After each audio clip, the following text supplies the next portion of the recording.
40대 여성을 납치해 성폭행한 중학생이 결국 구속 기소됐습니다. 중학생의 휴대전화를 조사한 결과 더 충격적인 범행이 드러나는데요. 이번 범행 직전 또 다른 여성들에게 접근해서 범행을 계획한 정황이 포착됐습니다. 귀가하는 여성을 상대로 잔인한 범행을 저지른 중학생. 과연 제대로 된 처벌이 내려질까요? 자, 저희가 맨 처음 전해드린 제보를 통해서 전해드렸던 사건이죠. 충남 논산 중학생 구속 상태로 재판에 넘겨졌습니다. 자, 휴대전화를 봤더니 이 녀석이라고 하기도 뭐예요. 워낙 이 성인 범죄 뺨치는 짓을 해가지고 또 다른 무언가를 준비했었어요. 네, 일단 이 가해자가 만 15살 중학생입니다. 지난달 3일 새벽에 이 논산 시내에서 귀가 중이던 40대 여성을 훔친 오토바이로 납치했습니다. 그리고 인근 초등학교로 끌고 가서 돈을 빼앗고 성폭행에 폭행까지 한 혐의를 받고 있습니다.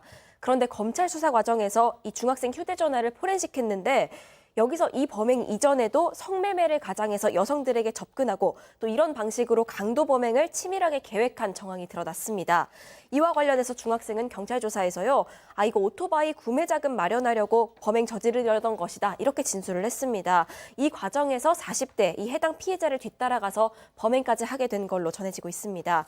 이 검찰은 그래서 기존의 어떤 강도 강간, 강간 상해 등의 혐의에서 강도 예비죄까지 추가해서 기소한 상태입니다. 자, 그럼 여기서 두 번째 사건 체크포인트 짚어보죠. 합의금 아껴서 변호사를 선임한다.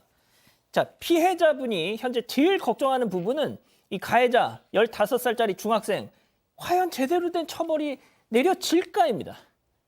피해자의 얘기 직접 들어보시죠.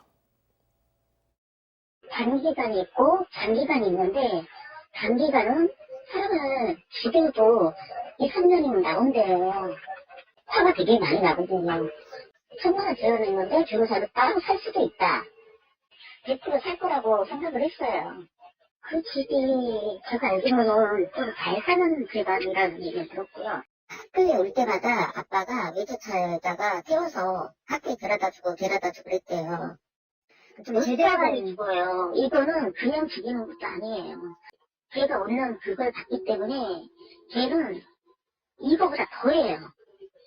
나중에 살인마로 나올 수도 있어요. 지금 저 사진 밑그림으로 깔린 사진이 그 녀석 사진입니다. 저희가 제보를 받아서 사진을 찾았는데, 자, 박 변호사님, 네. 어떻게 해야 되는 거예요? 자, 지금 얘기 따르면 이제 1,000만 원 합의금 제시를 했는데 이제 거절을 했고요. 그게 이제 사선 변호사를 쓸 수 있다 얘기를 들었다고 이제 피해자가 지금 얘기를 하고 있는데 뭐 그럴 가능성도 있겠죠. 그렇지만 이제 변호사 사선이 된다 해가지고 뭐 형이 많이 줄거나 뭐 그러지는 않을 것 같다는 생각이 드는데 워낙 범행이 좀 중하기 때문에 다만 이제 이 사람 집안이 상당히 좀 부자였다고 얘기도 합니다. 특히 이제 아버지가 외제차로 항상 태워줬다고 하고 그래서 잘 사는 집안이기 때문에 합의금을 제시하더라도 좀 더 해야 되는 거 아니냐 뭐 이런 뉘앙스 같기도 하고요. 또 이런 성범죄 같은 경우는 또 국선 변호사라든지 피해자의 변호인도 붙습니다. 아마 이 피해자의 변호인은 국선 변호인이고 지금 상황상으로는 지금 가해자 이 중학생은 사선을 선임할지 그건 지켜봐야 될 것 같습니다. 15살 중3입니다. 중3짜리예요. 단기형 받고 나오면 진짜 얘는 몇 사람 앞으로 죽일 거다라고 이렇게 지금 피해자분은 덜덜덜 떨고 계십니다. 왜냐하면 피해자 입장에서 봤었을 때는 본인이 입은 상처가 너무 크죠. 지금도 귀가 아프고 이가 너무 아파서 치과에 가봤더니 혹시 폭행 당한 거 아니냐고, 이가 전체적으로 흔들려서 이를 다 좀 발치를 해야 될지도 모르는, 생리를 뽑아야 될지도 모르는 그런 상황이라고 하는 거예요. 그런데 이 피해자분이 정말 잊을 수가 없는 게 그렇게 폭행을 하고 가혹행위를 하는 과정에서 이 가해자 중학생이라는 자가 웃고 있었다라는 거예요. 그 고통스러운 장면을 자신의 모습을 보면서 이 피해자 같은 경우는 그 얼굴을 생각을 하면 이 사람은 성년이 돼서 이 살인마가 될 게 틀림없다 이런 얘기를 하시는 겁니다. 이수정 교수님이 그 라디오에서 이런 말씀하셨어요. 이 사건 두고 정말 초범자가 이렇게 대담하게 할 수 있는가 할 정도로 충격을 받으셨다고요. 네, 뭐 이게 사실은 일반적으로 그 소년범, 초범들이 저지를 만한 범죄가 아니에요. 그렇기 때문에 지금 이 아이가 도대체 어떤 아이인지 사실은 아주 심층적으로 좀 분석을 해봐야 될 필요도 있지 않을까 할 정도로 대담하기 짝이 없고요.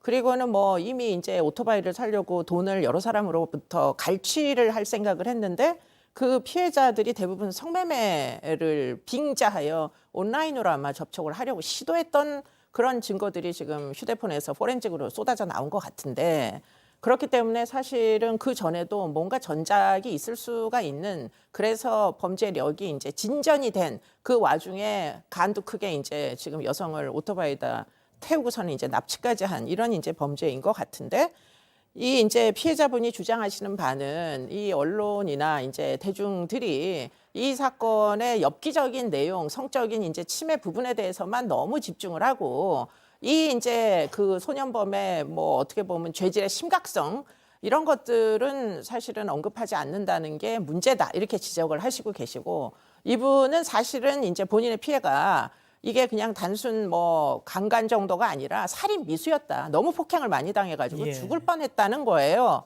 당연히 이제 살인 미수면은 그냥 뭐 강도나 강간보다는 어쩌면 형이 더 높을 수도 있을 텐데 그런 부분에 대해서 지금 약한 처벌은 안 된다.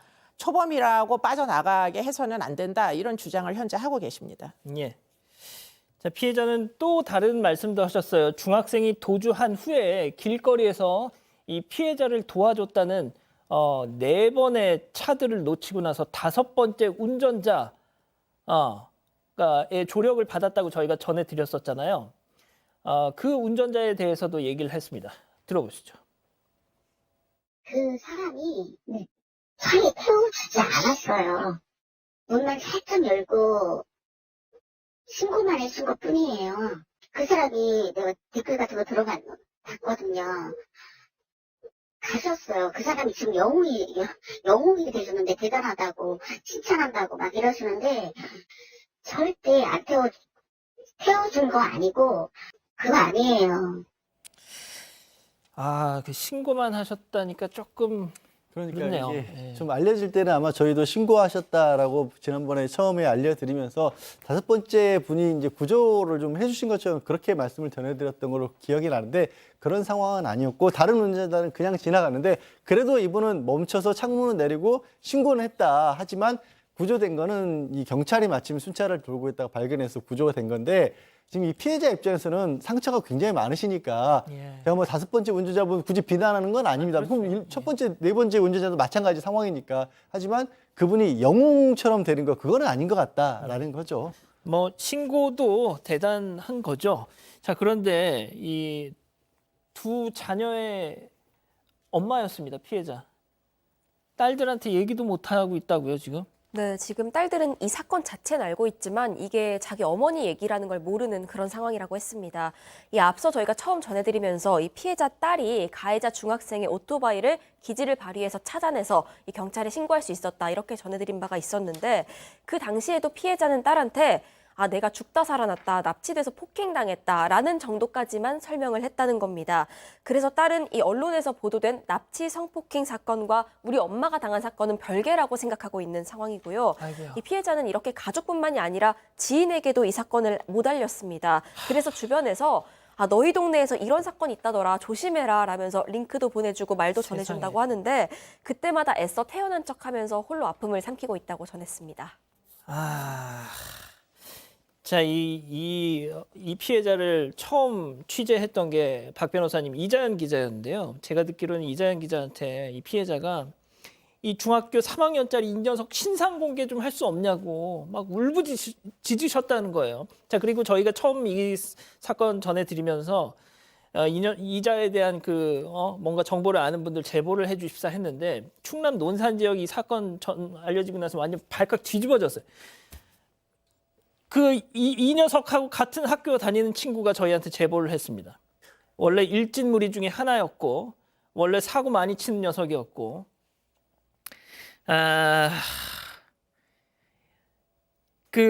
이번 사건이 벌어진 초등학교를 졸업한 녀석이었답니다. 지 학교에서 이 짓을 벌인 거예요. 그리고 그 해당 중학교 선생님들이 야, 이거 절대 바깥에 얘기하지 마. 입단속을 엄청 시키고 있답니다. 자, 지금 이제 뭐 소년입니다. 결국은 뭐 중학교 3학년 소년법이 적용되고 지금 범죄는 뭐 어마어마합니다. 강도 강간, 강도 상해, 강도 예비까지 포함이 돼서 뭐 살인에 해당하는 또 촬영 이런 것도 있는데 이 사실은 소년법이 적용되면 장단기가 될 거고요. 중한형을 갈 수가 없다라는 점이 결국은 또 범행이 반복될 여지도 있는 거고요.